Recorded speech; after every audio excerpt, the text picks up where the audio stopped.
Excellencies, distinguished guests, ladies and gentlemen, it is a great pleasure and honor to speak here, as this is my first visit to Greenland. The Arctic is a global agenda for Japan too, and Japan is also seriously concerned with the critical situation of the Arctic. As a country, Japan is committed to achieving net zero by 2050 and to reducing greenhouse gas emissions by 46% in the fiscal year 2030, while making continuous efforts of achieving a further target of reduction of 50%.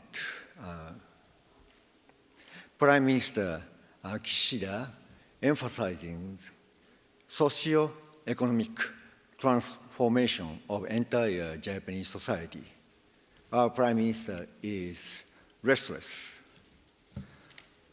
Japan's Arctic policy, we attach great importance to scientific cooperation, research, and development.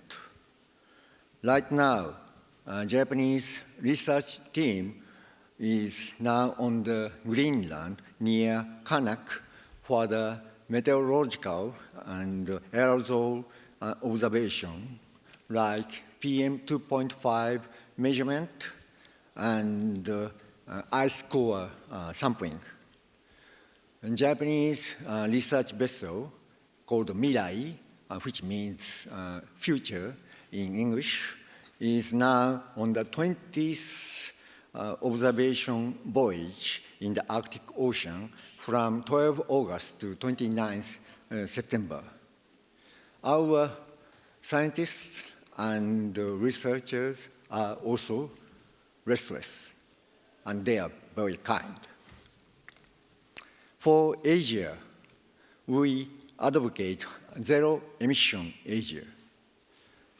In addition to Ambassador Sam Tan mentioned, as a trajectory, Asia's challenge is that we expect average 3.8% economic growth toward year 2050, while high dependence on thermal power generation is still large.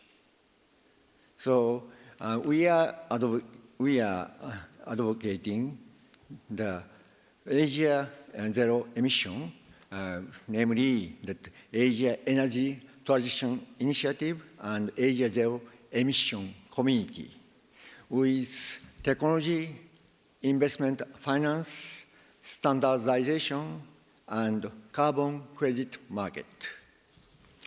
There are two more points to preserve the Arctic. One is conservation of maritime resources. Japan launched G20 Osaka Blue Ocean Vision to reduce additional pollution to zero by 2050. And we are also the member of the agreement to prevent unregulated high-sea fisheries in the Central Arctic Ocean, which came into effect last year. Our first conference of the parties of the agreement could take place toward the end of this year. Second point is rule of law. Prime Minister Kishida in June in Singapore at what we call Shangri-La Dialogue launched the Kishida Vision for Peace, which includes rule-based free and open international order. We are strongly advocating FOIP, free and open Indo-Pacific. Indo-Pacific Oceans are connected with the Arctic Ocean, not only physically, but also in terms of rule of law. Thank you very much.